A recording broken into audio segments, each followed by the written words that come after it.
Good day, viewers. Walter here.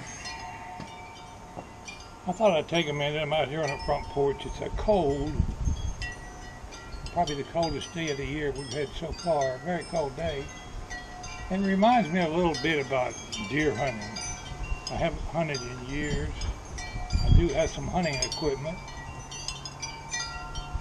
I thought I'd take a minute and tell you the story of the first time I really went serious deer hunting. Well, I got my rifle stand up here, and as I tell you this story, I got a gun I want to share with you. So this is a gun and a story. First time I went deer hunting was with my father. Hadn't been long out of the Navy. We was up around Dial, Georgia, in the mountains. We drove up and down these dirt roads looking for some kind of sign of deer.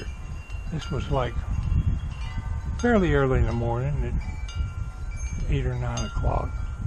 Saw this big huge buck. I mean, he was like a trophy buck standing out in a sort of open clearing. I guess it was a little pasture, but run along beside a river, small river. Well, we went somewhere and got some lunch to eat, or dinner, breakfast, whatever it was. We came back an hour or two later, and that where I had saw the deer, there was a timber road going down in there. So I walked down that road. My father, being old and lazy, didn't want to go down that road. He sat up there by the car and waited. Well, I went down there to about the area where I thought I had saw him. On one side of the road was like up a mountain. It was steep grade hill, really, what it was. Well, across the road, and then across this open pasture, you come to the river. In the river, it wasn't a big river. I don't even remember the name of it, but it was, I don't know, 15, 20 feet wide.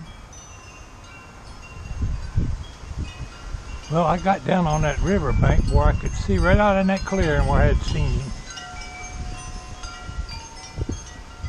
Proceeded to wait in case he might come back. I was there a couple hours, and sure enough, what we're looking at here is a Marlin 35. I'll give you the statistics on it in a minute. I'm not going to shoot it today. This is Sunday, and I don't want to alarm the neighbors.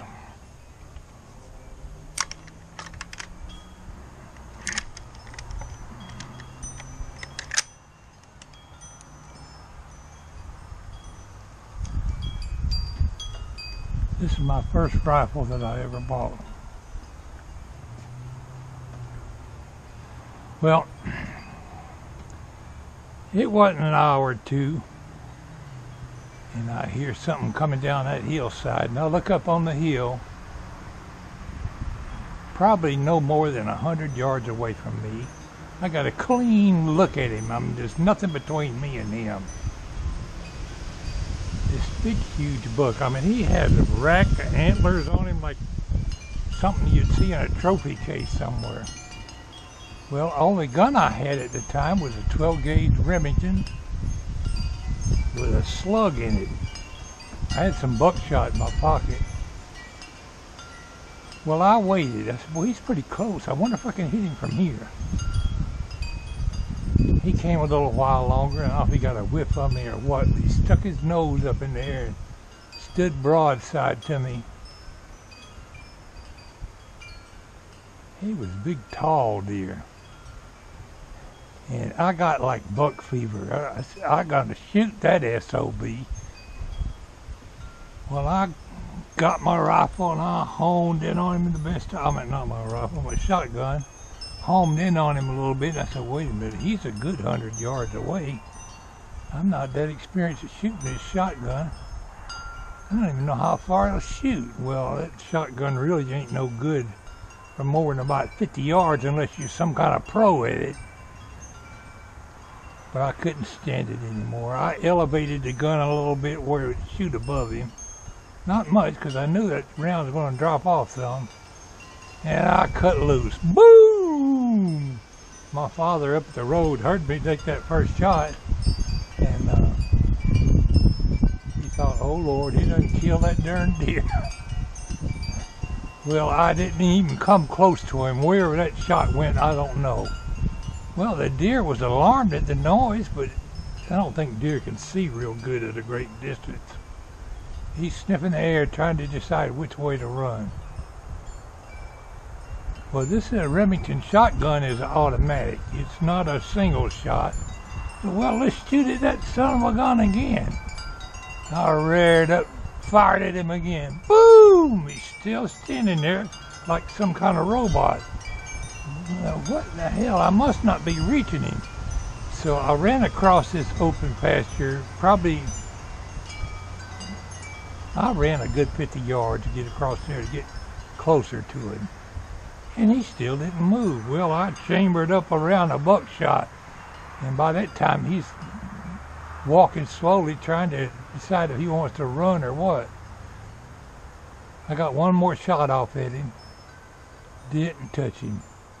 And I imagine I was so excited I was shooting all over the dang hillside. But he decided he wanted to go the other way, and he struck out like a streak of lightning. Not a hair on him was harmed.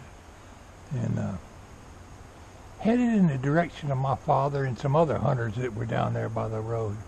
Well, all down through the woods, people are taking a shot at that running buck. Boom, you hear him off in the distance. Boom, boom. Well, by then he's in high gear, headed for the high country. I was the only one that got a good shot at him that day, and I missed him. Felt like a dang fool. Well, I went out the very next day, and I bought this rifle. It's a pretty little thing. Put me a scope on it. Went up to the farm in Blue Ridge and sighted the scope in. I'm not a professional scope sighter, but I can put it on a dime at about 100 yards. The rifle we're looking at today is a Marlin 35. It says the Marlin Firearms Company, North Haven, Connecticut, USA. Established 1870, micro groove barrel, MOU 336. 35 caliber rim.